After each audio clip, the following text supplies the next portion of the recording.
Graham Moore of the English Constitution Party is someone I've had on the channel before. There's a very big update to come, and guess what? No one's talking about it. Welcome back to the channel. Yes, as you know, if you followed the channel for a long time, I'm in contact with Graham Moore of the English Constitution Party. I could go on about how that aligns with my political beliefs, but that is another video for another time. What's important is what is going on with Graham Moore. As you know, Graham was a candidate in the Runcorn and Helsby by-election, and I've covered this in a few videos on the channel now.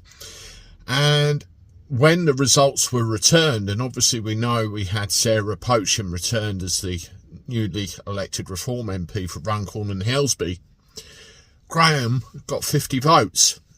Now, that on its own, you'd think, and so what? Better luck next time, boy. Off you pop.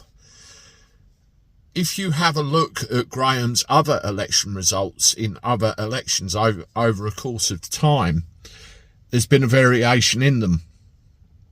I think one election he got over 1,000 votes, but this time he got 50. Now, again, it wouldn't be a problem on its own, but if you go back a few years, where he stood in Tooting, a completely different constituency, completely different demographic, nearly a decade apart, he got 50 votes. 50 and 50. Now, there are a lot of people out there that have turned around and said, oh, sore loser, get over it, blah, blah, blah. He's had someone from the Royal College of Statistics look at this, and the odds of this happening in these two elections all that time apart are absolutely astronomical. The election material that should have been delivered never was. There are witness statements from people which prove irregularities. There is lots and lots of information there. There were problems in Rochdale as well. Now, this is a far bigger picture. Andrew Bridgen is another example that I covered on the channel. There is a far bigger picture here of possible irregularities within voting procedures and voting practices within this country. Have a look at this screen dump here. Graham Moore is taking this further. He's, I think he's up to about £6,000 or just over now in expenses, where he's had to, you know, pay this money to the court for this to go through. And he expects that Sarah Pocham, if there's a recount or anything like that, will be returned with an absolute landslide, and rightly so. But the point is, we need clarity and we need security in the fact that our voting system is legitimate, and we're seeing little things like this all over the place proving that it isn't.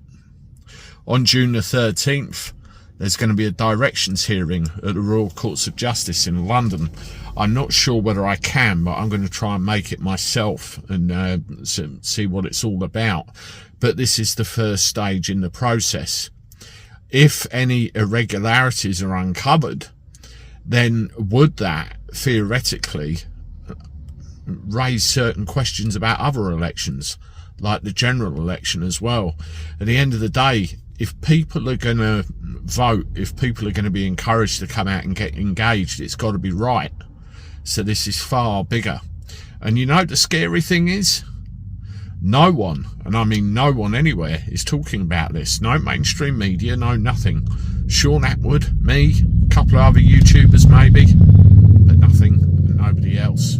Remember, June the 13th, Royal Courts of Justice. Please share this with your social media contacts.